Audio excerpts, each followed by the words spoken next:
I want to apologize first for not being on sooner. It has just been a crazy 3 weeks with everything that's going on in our world. It's amazing to me, and I'm exhausted, and I imagine a lot of people are exhausted by everything that's happening here. It's fatigue.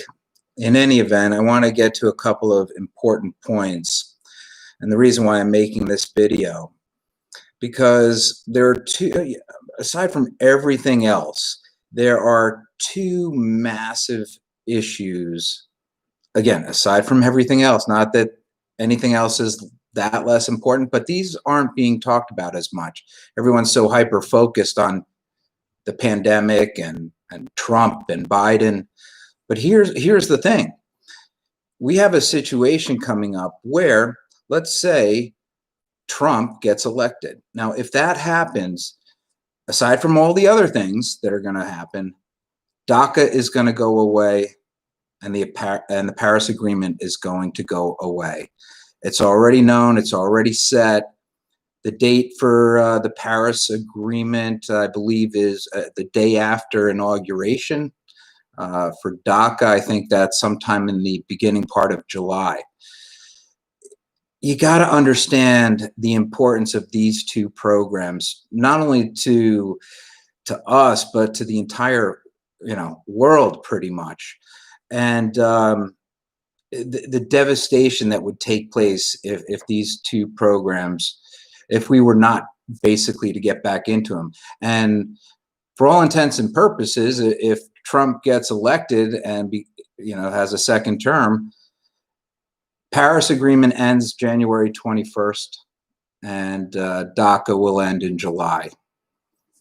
These aren't good things. And if Biden becomes president, literally the day after, I believe, is the deadline for getting back into the Paris Agreement. And I'm not saying that either of these programs are the best that they can be. They need work. They need to be modified, figured out better. Trump's obviously just wanting to get rid of them, but at least Biden, again, he's going to be dealt a handful if he winds up becoming the next president.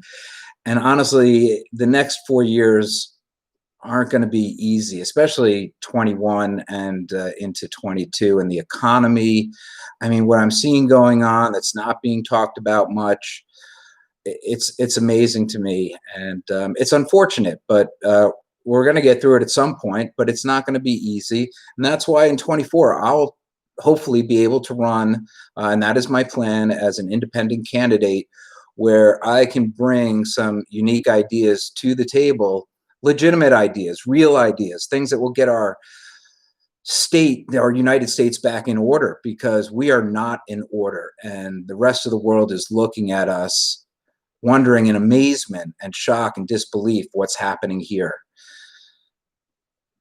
For you, though, for you folks that are still, out there, figuring out what to do, just know that if you vote for Trump, Paris Agreement, DACA ends. If you vote for Biden, they both continue. Again, they're not the best programs. They can be fixed up, but at least we're not ending them, which it would just be a disaster. Please go and research these two programs and find out for yourself. Again, we're 6 days out. I know a lot of you still haven't voted, haven't decided, but read up on what those two programs are, and maybe just make a decision about who to pick based on just that alone. I'm going to call it quits. I'm exhausted. I mean, days are just going on and on and on and on. And even when the election does come next week, it's not going to end. What's going to happen between the election and the inauguration, I kind of shudder. But I also wanted to, I'm not even going to muddy the water with it. So I wanted to share some headlines that are just also phenomenal. But I want the focus to be on DACA and the Paris Agreement. And we can't let those lapse. So for no other reason, vote for Biden. Peace.